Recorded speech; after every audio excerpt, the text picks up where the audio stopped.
Hello. Voice की class को हम लोग अब आगे की ओर बढ़ाते हैं। 11 क्वेश्चन हम लोग कर चुके हैं और क्वेश्चन नंबर 12 में आ जाते हैं बिना समय ज़्यादा मिसयूज़ किए हुए। 12 नंबर क्वेश्चन में लिखा गया है, ध्यान रखिएगा, I have to teach English. Question number 12, I have to teach English. अब इसमें गौर करने वाली बात है कि इसका पैसिव बनाना है। यहाँ पर हैव मौजूद है तो पैसिव वॉइस में भी हमें कम से कम हैज और हैव वाला पॉइंट तो दिखना चाहिए। ऑप्शन चूज करते हैं किस ऑप्शन में हैव और हैज रखा गया है। तो 12 के ऑप्शन नंबर ए में आते हैं, हैज है, इसे ऑप्शन में रखते हैं। बी में सिर्फ इज लिखा गया है और लिख भी लेते हैं। ए में हैज है, ऑप्शन में रखते हैं। बी में इज है, सी में इज है और डी का तो कोई सेंस नहीं बढ़ता, उसमें कोई वर्ड भी नहीं, तो इसको पहले काट देते हैं। तो ये इज और इज वाला ऑप्शन तो कट गया। आंसर कौन सा आएगा? ए नंबर। यानी कि 12 का जो आंसर बनेगा वो ऑप्शन नंबर कौन सा हो जाएगा? ए। तो एलिमिनेशन मेथड से हम लोग आंसर क्लिक कर रहे हैं। क्वेश्चन नंबर 13 में आते हैं। 13 में कहा गया all his friends laughed at him. Question number 13, all his friends laugh at him. All his friends laugh at him.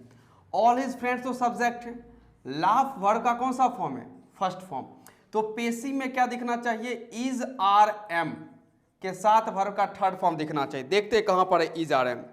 तो क्वेश्चन नंबर आ जाते हैं 13 का ए में, सॉरी यहां पर लाफ्ड है। क्वेश्चन यहां पर LAUGHD लाफ्ड यानी वर्ब का सेकेंड फॉर्म है। तो पेसिव में क्या दिखना चाहिए? वाज या वर के साथ वर्ब का कौन सा फॉर्म दिखना चाहिए? Third form. तो यदि बात करें ऑप्शन की तो चारों ऑप्शन में वाज लिया गया है। चारों ऑप्शन में क्या है? वाज है। A, B, C और D। वाज, वाज ही के साथ वाज, वाज, वाज, यानी कि इस पैटर्न पे तो सही है। अब देखते हैं वाज या वर्ब के साथ वर्ब का थर्ड फॉर्म किस में मैच होता है। जो ही आप इस पैटर्न पे जाए, ध्यान रखिएगा, तो आपका ए और बी ऑप्शन तो पहले कट जाएगा। ए और बी कट जाएगा। क्यों कट जाएगा? क्योंकि इसमें दिया हुआ है बीइंग, इसमें बीइंग वर्ब का यूज किया गया है जिसका कोई सेंस बनता नहीं। तो ए और बी कट गया। सी में आते हैं ही वाज लाफ्ड। अब इसमें एक गलती क्या है, ध्यान रखिएगा, इस लाफ के साथ ये एट प्रीपोजिशन फिक्स है। लाफ के साथ क्या है? यह एट प्रीपोजिशन फिक्स है। जब आप पेसिव बनाइएगा तो लाफ का थर्ड फॉर्म लाफ्ड लिखने के साथ वहीं पे आपको साथ में क्या लिखना पड़ेगा? एट। तब आप लगाइएगा बाय ऑल हिज फ्रेंड्स। तो यहां पर देखें तो लाफ्ड के साथ सी और डी में किसमें एट लिखा हुआ है? तो डी नंबर ऑप्शन में एट लिखा हुआ है, यानी कि डी नंबर क्या हो जाएगा? ठीक हो जाएगा। वाज सब में मैच कर गया। तो हमने एक अलग सा पैटर्न देखा कि एट किस में है, तो पता चला ए और बी तो पहले से कैंसिल है और सी डी में आए तो डी में सिर्फ क्या रखा हुआ? एट। तो एलिमिनेशन मेथड और अपने कॉन्सेप्ट की यदि बात करें तो आपके वॉइस के क्वेश्चन मतलब अंडर जो है वो 5 सेकेंड्स में आपके सॉल्व हो जाएंगे। उससे ज़्यादा आपको टाइम कभी लग ही नहीं सकता है। क्वेश्चन नंबर 14 की बात करें, my sister sings a song. My sister sings a song. अब इसको समझे तो सिंग्स वर्ब का फिफ्थ फॉर्म है। वर्ब का फिफ्थ फॉर्म है तो पेसिव में चाहिए मुझे इज आर एम और थर्ड फॉर्म तो चाहिए ही चाहिए। देखते किस ऑप्शन में है। ए में वाज है 14 का, ए में मेंशन किया गया वाज, बी में मेंशन है इज, सी में मेंशन है आर और डी में मेंशन है इज। यानी वाज वाला ऑप्शन पहले ए नंबर, तो इसे देखना भी नहीं, हटाइए। अब यहां देखना है कि ऑब्जेक्ट के तौर पे है ए सॉन्ग, जिसको जब हम आगे करेंगे ध्यान रखिएगा ए सॉन्ग को सब्जेक्ट बनाएंगे तो ए सॉन्ग के सिंगुलर होने की वजह से वर्ब भी सिंगुलर लगेगा। तो सी नंबर काटिए, प्लुरल है। अब आ जाते हैं बी और डी से। अब बी और डी के ऑप्शन को देख लेते हैं। ए सॉन्ग इज बीइंग और a song is sung. B में यदि बात करें तो यहाँ पर बीइंग का यूज किया गया है, जबकि जो सिर्फ और सिर्फ वर्ब का फिफ्थ फॉर्म रहे तो इज आर एम के तुरंत बाद हमें क्या चाहिए? वर्ब का थर्ड फॉर्म, जो बी में दिख नहीं रहा है। तो बी वाला ऑप्शन में कट गया, बचा क्या चीज? D number. आंसर क्या कीजिए? क्लिक कीजिए। तो 14 के बाद आ जाते हैं 15 में। तो एलिमिनेशन मेथड प्लस कॉन्सेप्ट का लाभ है और आपको वॉइस में कुछ नहीं करने हैं, बेहद ही आसानी से क्वेश्चन सॉल्व होते हैं। 15 में सी gave me a book. C gave me a book. अब इसकी बात करें तो गेव वर्ब का सेकेंड फॉर्म है। वर्ब का सेकेंड फॉर्म, वर्ब का सेकेंड फॉर्म का पेसिव जो ही आप तैयार करेंगे तो आपको मिलेगा पेसिव में दिखना चाहिए वाज और वर्ब के साथ वर्ब का थर्ड फॉर्म। ऑप्शन आते हैं 15 के किस में हैं। ए नंबर में यदि बात कीजिएगा तो वर है, बी नंबर में यदि देखें तो इज है, सी नंबर की बात करें 15 में तो आर है, डी नंबर की बात करें तो इज है। मुझे दिखना क्या चाहिए था, ध्यान रखिएगा, वाज या वर। एक मिनट, कुछ कहीं गलती तो नहीं हो गया? एक मिनट, हाँ, यहाँ पर वाज लिखा हुआ है, ए नंबर में क्या लिखा हुआ है, वाज लिखा हुआ है, गलती हो गया। चलिए कोई दिक्कत नहीं। तो ए में वाज है, बी सी डी में इज आर। अब इतना ध्यान रखना है, वर्ब का सेकेंड फॉर्म है तो पेशी में मुझे वाज या वर न चाहिए। वर्ब का सेकेंड फॉर्म है तो पेशी में मुझे क्या चाहिए, वाज या वर। और यहाँ पर क्या लिखा हुआ है, ए बुक लिखा हुआ है, तो निश्चित हमें वाज या वर चाहिए। तो ये बी भी गया, सी भी गया और डी भी गया। आंसर कौन सा हो जाएगा, ए नंबर। तो 15 के क्वेश्चन ध्यान रखिएगा, हम लोग एलिमिनेशन मेथड से 11, 12, 13, 14, 15 नंबर हमने क्या करें सॉल्व। 16 नंबर का आंसर आप खुद क्लिक कीजिए, तो तब तक मैं इसको इरेज कर देता हूं।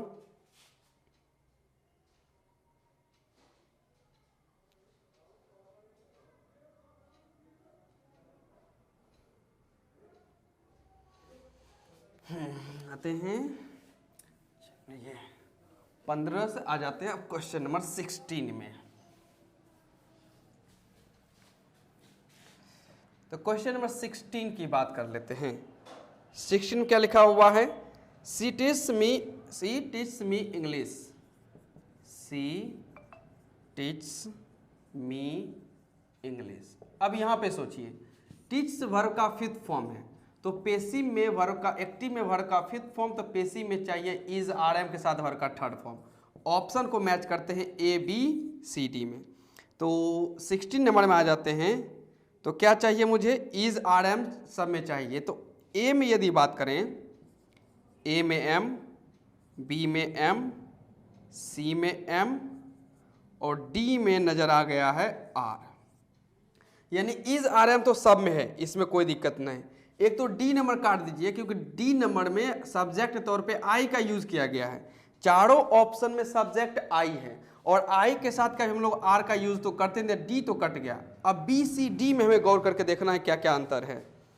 तो बी सी डी में यदि बात करेंगे, एक चीज मिला सकते हैं, सब्जेक्ट में यहां पर क्या रखा हुआ है, सी, और सी का जब आप बाय तैयार कीजिएगा तो सी का ऑब्जेक्ट क्या होता है, हर, तो बाय हर चाहिए। अब देखते हैं किस ऑप्शन में हर है। इसमें ए नंबर में बाय हर दिया गया है, कोई दिक्कत नहीं। बी नंबर में बाय मी कर दिया गया है, ये तो कैंसिल हो जाएगा क्योंकि सी का ऑब्जेक्ट क्या होता है, हर, बाय मी कैंसिल। और सी नंबर में यदि बात करें तो बाय देम लिखा हुआ है, सी में क्या लिखा हुआ है, बाय देम, इसे भी कैंसिल करो, सी नंबर में क्या हो गया, कैंसिल। तो बचा क्या चीज आपका, ऑप्शन नंबर ए, आंसर क्या हो जाएगा, क्लिक। तो आंसर बना ध्यान रखेगा, एक आंसर भी एक बार पढ़ लिया करेंगे, यानी कि जो जिस आंसर को हम सही मान के चल रहे वो वास्तव में सही है कि नहीं है, कि कुछ टाइपिंग मिस्टेक हो जाते हैं। तो आई एम टॉट इंग्लिश बाहर, बिल्कुल सही है, कोई दिक्कत नहीं है। 16 के बाद आते हैं 17 में, you were eating bread, you were eating bread. अब इसको समझे तो वाज वर्ड के साथ वर्ड का फोर्थ फॉर्म है, तो इतना तो याद रखिए, पेशी में मुझे चाहिए बीइंग। अब वर्ड का फोर्थ फॉर्म एक्टिव में नजर आ गया, तो पेशी में हमें हर हालत में, हर सिचुएशन में, eight any cost being must be mentioned, okay, it is. तो किस में हो गया, बीन। यदि बात करें 17 का, ए में तो बीइंग है, चलिए कोई दिक्कत नहीं। बी में बीन दिया हुआ है, BEEN। सी की बात करें तो इसमें नहीं है, इसमें सिर्फ लिखा हुआ है हैड ईटेन, इसमें मेंशन ही नहीं थी, ये तो काट ही दीजिए। डी की बात करें तो इसमें बीइंग है, तो हमें क्या चाहिए था, बीइंग, लेकिन सी में तो कुछ मेंशन ही नहीं है। बी की यदि बात कीजिएगा तो उसमें मेंशन किया गया है, बी में यू वर 17 नंबर का, हाँ एक मिनट, ए में बीइंग है, बी में कुछ नहीं है, बी में कुछ नहीं, सी में भी कुछ नहीं है, मतलब ना बीइंग का तो यूज ही नहीं है, ना बी में और ना सी में। तो बी और सी काट दीजिए एलिमिनेशन मेथड से। अब आते हैं ए और डी का, 17 का ए और डी की यदि बात करें तो इसमें बीइंग मेंशन है। अब सोच लेते हैं क्या गलती होना चाहिए। इसमें दोनों में ए और डी तो पक्का कन्फर्म होगा। अब एलिमिनेशन, यदि यहाँ पर पास्ट फॉर्म है यानी वाज या वर, तो हमें पैसिव में चाहिए वाज या वर ही चाहिए। अब देखते हैं किसमें वाज या वर है। तो 17 की यदि बात करें तो डी में वाज दिया गया है, डी में क्या है वाज। ए में क्या लिखा गया जी, ए में लिख दिया गया है इज, ये तो होना ही नहीं, यानी क्या हो जाएगा डी नंबर आंसर क्लिक हुआ। अब आंसर पढ़ लेते हैं 17 का, bread was being eaten by you, बिल्कुल सही, कोई दिक्कत नहीं। 17 का हो जाएगा डी नंबर। क्वेश्चन नंबर 18 में आ जाते हैं। 18 में कहा गया what have you done, what have you done. अब इस क्वेश्चन की बात करें तो यहाँ पर हैव के साथ वर्ब का थर्ड फॉर्म है, वर्ब का थर्ड फॉर्म है तो उसमें मेंशन होना चाहिए बीन, और हैव और हैज़ है तो वहाँ पर भी मेंशन होना चाहिए हैव और हैज़। और सबसे इंटरेस्टिंग बात है कि ये एक इंटरोगेटिव एक्टिव वॉइस है, तो हमें जो हैव और हैज चाहिए वो सब्जेक्ट से पहले ही चाहिए। हैव और हैज कहाँ चाहिए, सब्जेक्ट से पहले। तो चलिए देखते हैं एक एक करके ऑप्शन को क्लिक करते हैं, ए बी सी और डी, इस हिसाब से लिख लेते हैं। 18 की बात करें, ध्यान रखिएगा, तो what has been done by you, ये तो कुछ ठीक भी लग रहा है, हैज़ बीन लिखा हुआ है, हैज़ बीन, ये दोनों बाकी देखेंगे क्या होगा, हैज़ बीन। बी में सिर्फ हैज़ डन लिखा हुआ है, हैज़ डन, यानी इसमें बीन को मेंशन नहीं किया गया है, बी नंबर कट जाएगा। आगे बात करें सी की व्हाट वाज डन, इसमें वाज यूज किया गया है और डन, तो मुझे चाहिए पैसिव में हैव या हैज, वाज का कोई जरूरत नहीं, सी नंबर कैंसिल कर दीजिए। डी में लिखा हुआ है नन ऑफ दिस, तो चलिए जब नन ऑफ दिस का सिचुएशन बन जाए, ध्यान रखिएगा, तब आपका जो आंसर बच गया, सी और बी तो होने वाला नहीं, ए को अब होना है। इसको एक बार चेक कर लेते हैं कि इसमें कहीं गलती हो गया तो नन ऑफ दीज में जा सकता है। लिखा गया what has been done by you, बिल्कुल सही, कोई दिक्कत नहीं।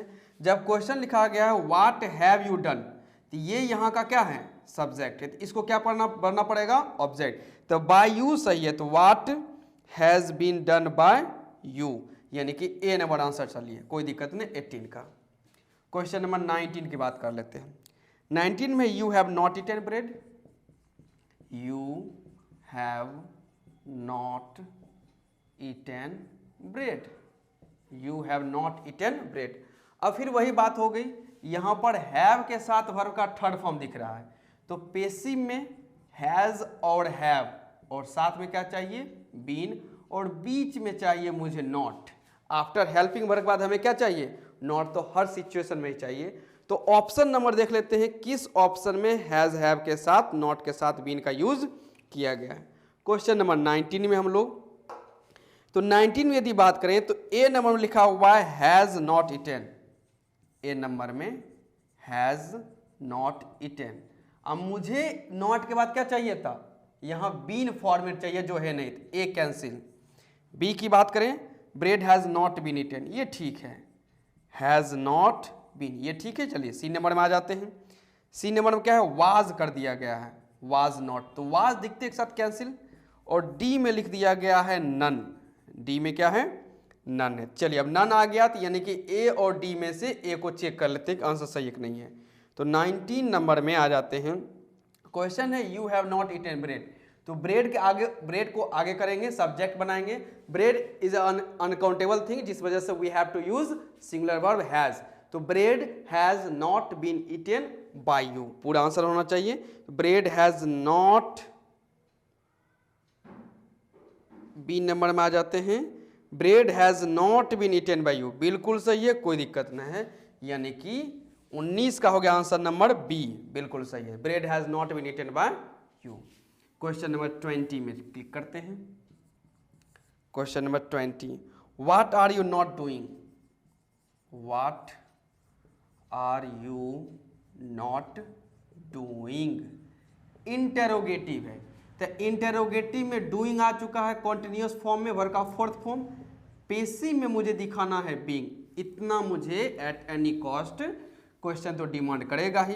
तो ए बी सी और डी में से बीइंग वाला ऑप्शन देखते हैं। क्वेश्चन नंबर 20, बीइंग किस में है, बीइंग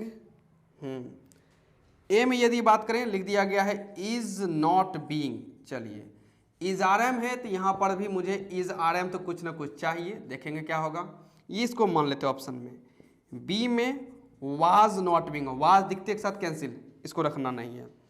सी की बात करें तो हैव क्लिक किया गया है, हैव भी नहीं होना चाहिए, कैंसिल। डी में लिख दिया गया नन, डी में क्या है, नन का यूज किया गया है, 20 नंबर में नन का यूज कर दिया गया। यानी कि अब आपका जो आंसर जो बच रहा था इज नॉट बीइंग, यानी कि बी वाला, इसको क्लिक कर लेते हैं। तो बी नंबर में कहा गया what is not being done by you. What यहाँ हो जाएगा, सिंगुलर होने की वजह से क्या हो जाएगा, इज लग जाएगा, not being done by you, बिल्कुल सही है, ए नंबर में कोई दिक्कत नहीं है। तो क्वेश्चन नंबर 20 सॉल्व हो चुके हैं। अब आते हैं 21 की तरफ। 21 नंबर क्वेश्चन में आ जाते हैं। कहा गया है are you teaching, are we teaching you, are we teaching you. अब इसमें बात वही रही कि यदि इंटेरोगेटिव है तो सबसे पहले हमें सबसे पहले वर्ब दिखना चाहिए, वर्ब एट एनी कॉस्ट आपको दिखाना ही पड़ेगा, और टीचिंग है तो बीइंग चाहिए ही चाहिए, और इस यू को क्या बनना पड़ेगा, सब्जेक्ट। तो यू को सब्जेक्ट बनाएगा तो यू के साथ आर, और यहाँ पे सब्जेक्ट क्या बनेगा, यू। यानी कि पैसिव में मुझे सबसे पहले आर चाहिए, यू चाहिए और तब बीइंग, ये तीनों एक साथ चाहिए। देखते हैं किस ऑप्शन में 21 में आ रहे हैं। 21 की यदि बात करें, ए में यूज किया गया वर, पास्ट फॉर्म, चाहिए नहीं, कैंसिल कीजिए। बी नंबर में आर यू बीइंग लिखा गया है, चलिए इसे सही मान के चलेंगे। सी नंबर में आते हैं, आर यू, इसमें टू बी यूज किया गया, टू बी का कोई सेंस बनता नहीं, क्लिक कीजिए, मतलब नहीं होगा। डी में नन ऑफ दीज का यूज किया गया है। चलिए अब चेक कर लेते हैं अपने आंसर को। तो आंसर चेक करेंगे तो आर वी बीइंग, टीच का थर्ड फॉर्म, टीच का थर्ड फॉर्म टॉट, और बाय के साथ यू का पैसिव फॉर्मेट क्या बनेगा, अस। तो देखते हैं, तो क्वेश्चन नंबर 21 में क्लिक कर रहे हैं। Were you, sorry question number B ना, हाँ बी ऑप्शन नंबर में है। Are you being taught by us, are you being taught by us, बिल्कुल सही, कोई दिक्कत नहीं, बी नंबर आंसर हम लोग क्या करेंगे, पूरी तरीके से सही है। तो 21 नंबर क्वेश्चन हो गए। अब चलते हैं क्वेश्चन नंबर 22 की तरफ। क्वेश्चन नंबर 22 यहाँ सॉल्व कर लेते हैं। 22 में कहा गया है सी टॉट अस इंग्लिश, सी टॉट अस इंग्लिश। इसको समझने की बात करते हैं, टॉट वर्ब का सेकंड फॉर्म है, तो पैसिव के फॉर्मेट में मुझे चाहिए वाज या वर के साथ क्या चीज, थर्ड फॉर्म। तक के देखते हैं किस में है। ए नंबर की बारे में बात कीजिएगा तो ए नंबर में इज का यूज है, कैंसिल कीजिए। बी नंबर में टीच को टीच लिख दिया गया है, ये भी नहीं हो सकता है। सी में बात करें, सी नंबर में टॉट लिख दिया गया है, ये भी मुझे नहीं चाहिए, सिर्फ टॉट कैसे चलेगा, वाज या वर चाहिए, कैंसिल कीजिए। बच गया डी, आंसर तो यही हर हालत में होना है। फिलहाल एक बार आंसर चेक कर लेते हैं, क्योंकि ज़्यादा कॉन्फिडेंस में हमें नहीं रहना है, हमें फैक्चुअल और कॉन्सेप्चुअल मेथड से जाना है, तो ज़्यादा हमें कोई जल्दबाजी नहीं करनी है। तो वी, हाँ तो ये अस का क्या हो जाएगा, वी कर दिया गया है। टॉट है तो इसके साथ क्या लग जाएगा, वर, तो वी वर टॉट इंग्लिश का इंग्लिश, और बाय हो जाएगा सी का हर, बिल्कुल सही, डी नंबर ठीक है। We were taught English by her, question बिल्कुल, मतलब क्वेश्चन भी सही और हम लोगों का आंसर भी क्या हो गया, सही। तो 22 तक क्वेश्चन को हम लोग क्लिक कर चुके हैं। अब क्वेश्चन में चलते हैं 23 की ओर, 23।